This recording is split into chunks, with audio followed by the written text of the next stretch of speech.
Hello viewers, आज के video में हम तैयारी करेंगे कक्षा 10वीं विज्ञान के वैकल्पिक प्रश्नों की। और आज हम कुल 50 प्रश्न तैयार करेंगे वैकल्पिक प्रश्न। और वैकल्पिक प्रश्नों की श्रृंखला आएगी जिसमें सही विकल्प वाले, उसके बाद रिक्त स्थान वाले प्रश्न भी हम देखेंगे, सत्य असत्य और सही जोड़ी भी देखेंगे। तो इन प्रश्नों को यदि आप एक या दो बार इस वीडियो को भी देख लोगे तो आपको ये सारे प्रश्न ध्यान भी रहेंगे और आप एग्जाम में भी इसको आसानी से कर सकोगे।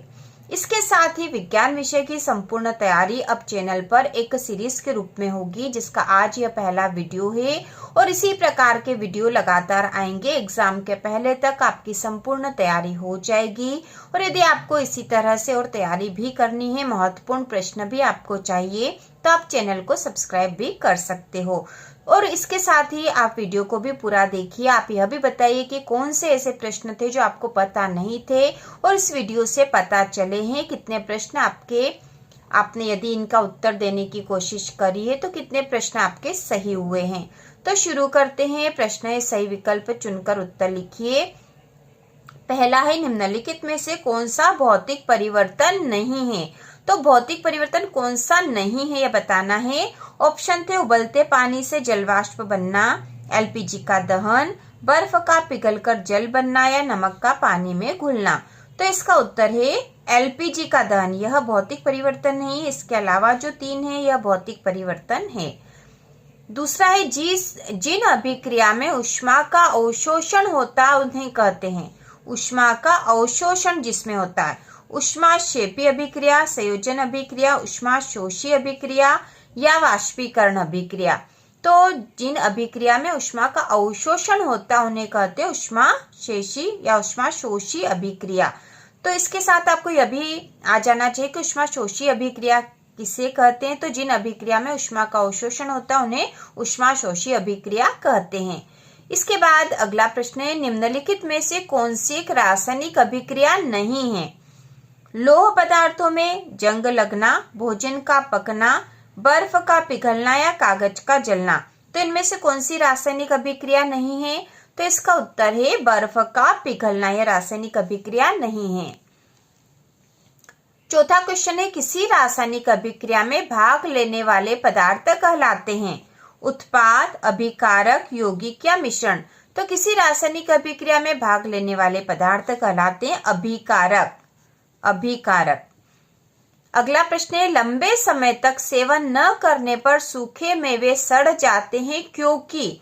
तो सूखे मेवे क्यों सड़ जाते हैं यदि हम लंबे समय तक उनका उपयोग नहीं करेंगे। तो ऑप्शन दे रखे हैं, ताप में परिवर्तन, जंग लगना, विकृत गंधिता या कोई नहीं। तो लंबे समय तक सेवन न करने पर सूखे मेवे सड़ जाते हैं क्योंकि विकृत गंधिता के कारण। ठीक है, ये उत्तर आएगा विकृत गंधिता।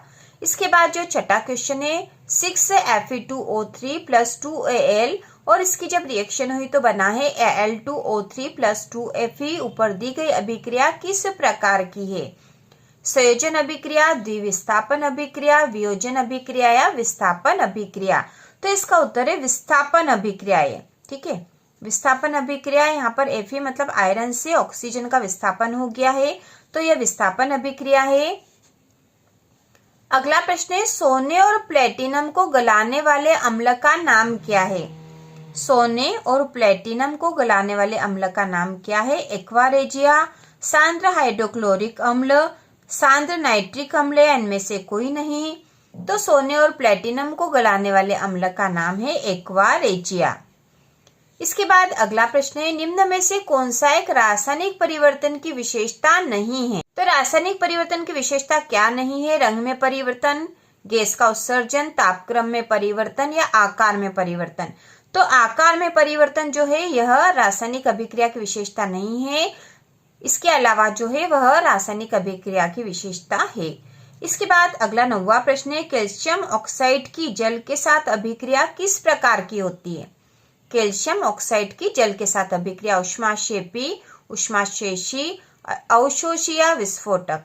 तो इसका उत्तर आएगा ऊष्माक्षेपी होती है। अगला 10वां प्रश्न है, यदि मैग्नीशियम रिबन को वायु में दहन किया जाए तो चमकदार श्वेत लौ उत्पन्न होती है। यह श्वेत चूर्ण में परिवर्तन हो जाता है। यह चूर्ण रासायनिक रूप से, ठीक है, जो श्वेत लोह उत्पन्न होती है और जो श्वेत चूर्ण है उसमें परिवर्तन हो जाता है। तो यह जो चूर्ण है रासायनिक रूप से क्या था यह बताना है। Calcium oxide, magnesium hydroxide, magnesium carbonate या मैग्नीशियम हाइड्राइड। तो इसका उत्तर है मैग्नीशियम हाइड्रोक्साइड। अगला प्रश्न है, निम्न में से कौन सा लवण क्रिस्टल जल युक्त नहीं है? कौन सा क्रिस्टल जल युक्त नहीं है वह बताना है। नीला थोथा, दावन सोडा, खाने का सोडा या जिप्सम। तो इसका उत्तर है खाने का सोडा। खाने का सोडा यह क्रिस्टल जल युक्त नहीं होता है। पाचन के समय आमाशयिक पाचक रसों का पीएच मान है। तो पाचन के समय आमाशयिक पाचक रसों का पीएच मान क्या होता है? 7 से कम, 7 के बराबर, 7 से अधिक या 0। तो इसका उत्तर होगा 7 से कम। अगला प्रश्न है, निम्न में से कौन सोने को विलय करने के लिए प्रयुक्त होता है? निम्न में से कौन सोने को विलय करने के लिए प्रयुक्त होता है? हाइड्रोक्लोरिक अम्ल, नाइट्रिक अम्ल, सल्फ्यूरिक अम्ल या अम्लराज। तो इसका उत्तर है अम्लराज। इसके बाद अगला है, निम्न में कौन प्रकृति से अम्लीय है? ठीक है, प्रकृति से अम्लीय कौन सा? इसमें लाइम जूस, चूने का पानी, मानव रक्त, ठीक है, मानव रक्त लिखा है, प्रति अम्ल। तो जो लाइम जूस है यह अम्लीय होता है, एसिडिक। बेकिंग पाउडर बनाने में प्रयुक्त अवयवों में एक अवयव सोडियम हाइड्रोजन कार्बोनेट है, तो दूसरा अवयव होगा, एक अवयव सोडियम हाइड्रोजन कार्बोनेट है, बेकिंग पाउडर बनाना है, और दूसरा अवयव क्या होगा? हाइड्रोक्लोरिक अम्ल, एसिटिक अम्ल, टार्टरिक अम्ल या सल्फ्यूरिक अम्ल। तो इसका उत्तर है टार्टरिक अम्ल। अपच का उपचार करने के लिए निम्न में से किस औषधि का उपयोग होता है? तो अपच का उपचार करने के लिए किस औषधि का उपयोग होता है? एंटीबायोटिक, एंटासिड, एनाल्जेसिक या एंटीसेप्टिक। तो इसका उत्तर है एंटासिड। अगला प्रश्न है, टमाटर में कौन सा अम्ल उपस्थित होता है? एसिटिक अम्ल, हाइड्रोक्लोरिक अम्ल, ऑक्जेलिक अम्ल या टार्टरिक अम्ल। तो टमाटर में जो अम्ल है वह है ऑक्जेलिक अम्ल। इसके बाद अगला है, अम्लों के लिए कौन सा कथन सत्य है? तो अम्लों के लिए कौन सा कथन सत्य है? इसमें से तो जो कथन सत्य है वह है खट्टा स्वाद नीले लिटमस को लाल करना। अम्ल जो है नीले को लाल कर देते हैं। इसके बाद अगला है, पीएच स्केल की परास है। तो पीएच स्केल की परास कितनी होती है? 1 से 10, 1 से 100, 0 से 14 या 1 से 14।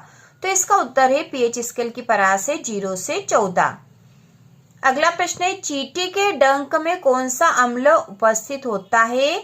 साइट्रिक अम्ल, मेथेनोइक अम्ल, मैलिक अम्ल या एसिटिक अम्ल।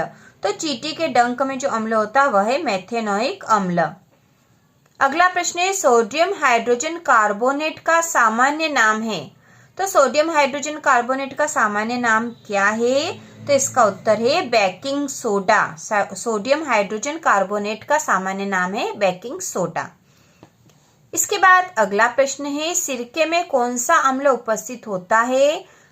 सल्फ्यूरिक अम्ल, फार्मिक अम्ल, एसिटिक अम्ल या लैक्टिक अम्ल। तो सिरके में जो अम्ल होता है वह है एसिटिक अम्ल। तो कुल 50 क्वेश्चन आज हम करेंगे और इसके बाद हम रिक्त स्थान वाले क्वेश्चन भी करेंगे और आगे के 2-2 नंबर के जो कि सबसे महत्वपूर्ण प्रश्न होते हैं वह भी तैयार करेंगे। इसके साथ ही चित्र वाले क्वेश्चन भी हम तैयार करेंगे। विज्ञान विषय की संपूर्ण तैयारी होगी। तो अगला प्रश्न नंबर 23 हम देख लेंगे, निम्नलिखित में से कौन सा गुण प्राय धातुओं द्वारा प्रदर्शित नहीं किया जाता है? तो कौन सा ऐसा गुण है जो धातुओं द्वारा प्रदर्शित नहीं किया जाता है? विद्युत संचालन, ध्वनिक प्रकृति, चमकहीनता या तन्यता। तो चमकहीनता जो है यह धातुएं प्रदर्शित नहीं करती है क्योंकि धातुओं में चमक होती है। इसके बाद अगला प्रश्न है, वायु में अधिक समय तक खुला छोड़े जाने पर चांदी की वस्तुएं काली पड़ जाती है। यह निम्नलिखित के बनने के कारण होता है। तो चांदी की जो वस्तुएं काली क्यों पड़ जाती है? Silver nitrate, silver oxide, silver sulphide या सिल्वर सल्फाइड। सल्फाइड और सल्फाइट है यहाँ पर। तो चांदी को जब हम खुला छोड़ देते हैं वायु में तो वह काली पड़ जाती है क्योंकि उस पर सिल्वर ऑक्साइड की परत चढ़ जाती है क्योंकि ऑक्सीजन से क्रिया कर लेती है। तो उत्तर होगा सिल्वर ऑक्साइड। इसके बाद अगला प्रश्न है, निम्नलिखित में से कौन सी अधातु में चमक होती है? ऐसी कौन सी अधातु है जिसमें चमक होती है? सल्फर, ऑक्सीजन, नाइट्रोजन या आयोडीन? तो इसका उत्तर है आयोडीन। आयोडीन में चमक होती है। इसके बाद अगला प्रश्न है, निम्नलिखित में से कौन सी धातु उभयधर्मी ऑक्साइड बनाती है? तो ऐसी कौन सी धातु है जो उभयधर्मी ऑक्साइड बनाती है? सोडियम, कैल्शियम, एल्यूमिनियम या कॉपर? तो इसका उत्तर है एल्यूमिनियम। ठीक है, एल्यूमिनियम जो है उभयधर्मी ऑक्साइड बनाती है। निम्नलिखित में से कौन सी मिश्र धातु में पारद अवयव होता है? पारद मतलब पारा होता है। पीतल, कॉपर, अमलगम या स्टील? तो इसका उत्तर है अमलगम, इसमें पारद अवयव होता है। अगला प्रश्न है, निम्नलिखित में से कौन सी अधातु द्रव होती है? फ्लोरीन, फास्फोरस, ब्रोमीन या आयोडीन? तो ऐसी अधातु जो द्रव होती है वह है ब्रोमीन। अगला प्रश्न है, जब जल धातु के साथ क्रिया करता है तो कौन सी गैस उत्सर्जित होती है? तो जब जल धातु के साथ क्रिया करता है तो हाइड्रोजन गैस उत्सर्जित होती है। वायुमंडल में कार्बन निम्नलिखित रूप में उपस्थित है। तो वायुमंडल में कार्बन किस रूप में उपस्थित है? यहाँ ऑप्शन में से हमें बताना है। केवल कार्बन मोनोऑक्साइड, केवल कार्बन डाइऑक्साइड, कोल, और आखिरी वाला यहाँ पे द वाला है अल्प मात्रा में कार्बन मोनोऑक्साइड एवं कार्बन डाइऑक्साइड। तो ये द वाला ही आंसर राइट है। इसके बाद अगला है, अमोनिया के एक अणु NH3 में है। केवल एकल बंध, केवल द्विबंध, केवल त्रिबंध या दो द्विबंध और एक एकल बंध? तो अमोनिया का जो अणु है NH3 इसमें केवल एकल बंध है, यह उत्तर आएगा केवल एकल बंध। इसके बाद है, बंकमिस्टर फुलेरिन एक अपरूप है। तो बंकमिस्टर फुलेरिन इसका नाम आपने सुना ही होगा, और यह किसका अपरूप है? यह कार्बन का अपरूप है। इसके बाद अगला प्रश्न है, उत्प्रेरक पैलेडियम या निकिल की उपस्थिति में तेल हाइड्रोजन से अभिक्रिया करके वसा बनाते हैं, यह उदाहरण है। तो यह किसका उदाहरण है? संयोजन अभिक्रिया, प्रतिस्थापन अभिक्रिया, विस्थापन अभिक्रिया या उपचयन अभिक्रिया? तो इसका उत्तर है संयोजन अभिक्रिया। ठीक है, यह संयोजन अभिक्रिया का उदाहरण है। इसके बाद है, निम्न में से किस यौगिक में OH एक क्रियात्मक समूह है? तो किस यौगिक में OH एक क्रियात्मक समूह है? तो इसका उत्तर होगा ब्यूटेनॉल, इसमें यह एक क्रियात्मक समूह है।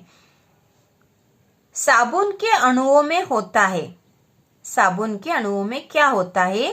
तो यहाँ जो चार ऑप्शन दे रखे हैं इसमें से जो सही उत्तर है वह जलरागी सिर एवं जल विरागी पूछ। तो साबुन के अणुओं में होता है जलरागी सिर और जल विरागी पूछ। इसके बाद अगला प्रश्न है, क्लोरीन कमरे के ताप पर संतृप्त हाइड्रोकार्बन से क्रिया करती है। सौर प्रकाश की अनुपस्थिति में, सौर प्रकाश की उपस्थिति में, जल की उपस्थिति में या हाइड्रोक्लोरिक अम्ल की उपस्थिति में? तो क्लोरीन कमरे के ताप पर संतृप्त हाइड्रोकार्बन से अभिक्रिया करती है सौर प्रकाश की उपस्थिति में। इसके बाद अगला है, पेंटेन का आणविक सूत्र C5H12 है, इसमें है। तो इसमें क्या है? तो 5 सहसंयोजी बंध, 12 सहसंयोजी बंध, 16 सहसंयोजी बंध या 17 सहसंयोजी बंध? तो पेंटेन का आणविक सूत्र C5H12 है, इसमें है 16 सहसंयोजी बंध, यह उत्तर होगा। इसके बाद है, सिरका जिसे विनेगर भी कहते हैं एक विलयन है। तो यह किसका विलयन है? तो यह है 5 से 8 एसिटिक अम्ल का जल में। इसके बाद है, निम्न में से कौन सजातीय श्रेणी का सदस्य नहीं है? तो जो सजातीय श्रेणी का सदस्य नहीं है वह है C4H8, C4H8। इसके बाद अगला जो क्वेश्चन है, कार्बन अपने 4 संयोजी इलेक्ट्रॉनों का 4 एकल संयोजी परमाणुओं से साझा करके 4 सहसंयोजी बंध बनाता है। 4 सहसंयोजी बंध बनाने के बाद यह निम्न की इलेक्ट्रॉनिक संरचना प्राप्त करता है। तो किसकी इलेक्ट्रॉनिक संरचना प्राप्त कर लेता है? जब कार्बन अपने 4 संयोजी इलेक्ट्रॉनों का 4 एकल संयोजी परमाणु से साझा कर लेता है तब तो यह नियोन की इलेक्ट्रॉनिक संरचना प्राप्त कर लेता है। इसके बाद अगला प्रश्न है, हाइड्रोकार्बन का पूर्ण दहन देता है। हाइड्रोकार्बन का पूर्ण दहन देता है तो यह देता है CO2 धन H2O, ये दोनों देता है। CO2 मतलब कार्बन डाइऑक्साइड और H2O मतलब पानी। इसके बाद अगला प्रश्न है, निम्न में से कौन सा असंतृप्त हाइड्रोकार्बन है? तो असंतृप्त हाइड्रोकार्बन इनमें से कौन सा है? एसिटिलीन, ब्यूटेन, प्रोपेन या मीथेन? तो इनमें से जो असंतृप्त हाइड्रोकार्बन है वह है एसिटिलीन। अगला प्रश्न है, खाना बनाते समय यदि बर्तन की तली बाहर से काली हो रही है तो इसका मतलब है कि भोजन पूरी तरह नहीं पका है, ईंधन पूरी तरह से नहीं जल रहा है, ईंधन आर्द्र है या ईंधन पूरी तरह से जल रहा है। तो खाना बनाते समय यदि बर्तन की तली बाहर से काली हो रही तो इसका मतलब है कि ईंधन पूरी तरह से नहीं जल रहा है। यह उत्तर होगा। अगला है, समावयवी के यौगिक के लिए कौन सा कथन सही नहीं है? तो कौन सा कथन सही नहीं है? कि उनके यौगिक गुणों में अंतर, यह सही नहीं है। इसके बाद है, कार्बन की परमाणु संख्या है। तो कार्बन की परमाणु संख्या कितनी होती है? तो यह उत्तर आएगा 6। अगला है, वसा को अम्ल में परिवर्तन करता है। तो वसा को अम्लीय में परिवर्तन करने वाला है लाइपेज। इसके बाद अगला है, श्वसन है। उपचयन, अपचयन, परिसंचरण या उत्सर्जन। तो श्वसन जो क्रिया जो है वह अपचयन है, ठीक है, अपचयन क्रिया है। इसके बाद यदि लार में लार एमाइलेज का अभाव हो जाए तो मुख गुहा की कौन सी घटना प्रभावित होगी? लार में एमाइलेज जो एक एंजाइम है, यदि उसका अभाव हो जाए जो कि पाचन का कार्य करता है मुख गुहा में ही, तो कौन सी घटना प्रभावित होगी? तो इसका उत्तर होगा कि स्टार्च का शुगर में विघटन, जो कि एमाइलेज करता है, और यदि इसका अभाव हो जाएगा तो स्टार्च का शुगर में विघटन नहीं होगा। इसके बाद है, आमाशय का आंतरिक स्तर की हाइड्रोक्लोरिक अम्ल से रक्षा निम्न में किसके द्वारा होती है? तो इसमें म्यूकस के द्वारा होती है। आमाशय में हाइड्रोक्लोरिक अम्ल से, क्योंकि उसके खुद में हाइड्रोक्लोरिक अम्ल होता है तो उससे रक्षा कौन करता है? तो म्यूकस के द्वारा होती है। इसके बाद जो अगला क्वेश्चन लास्ट वाला, इस वीडियो का लास्ट जो क्वेश्चन है वह है, भोजन नली का कौन सा भाग यकृत से पित्तरस प्राप्त करता है? तो जो यकृत से पित्तरस प्राप्त करता है वह है क्षुद्रांत। तो इस प्रकार से हमने विज्ञान विषय के 50 क्वेश्चन कर लिए हैं। वार्षिक परीक्षा की संपूर्ण तैयारी हो रही है यहाँ पर। और आप ये बताइए कि आपको इन 50 क्वेश्चंस में से कितने प्रश्न आते थे, कौन से ऐसे प्रश्न हैं जो नहीं आ रहे थे और जो आपने पहली बार पढ़े हैं। तो इस तरह से आप अपनी संपूर्ण तैयारी कर लोगे। तो इसी प्रकार के और वीडियो देखने के लिए, कक्षा 10 से विज्ञान की संपूर्ण तैयारी करने के लिए चैनल को सब्सक्राइब कीजिए।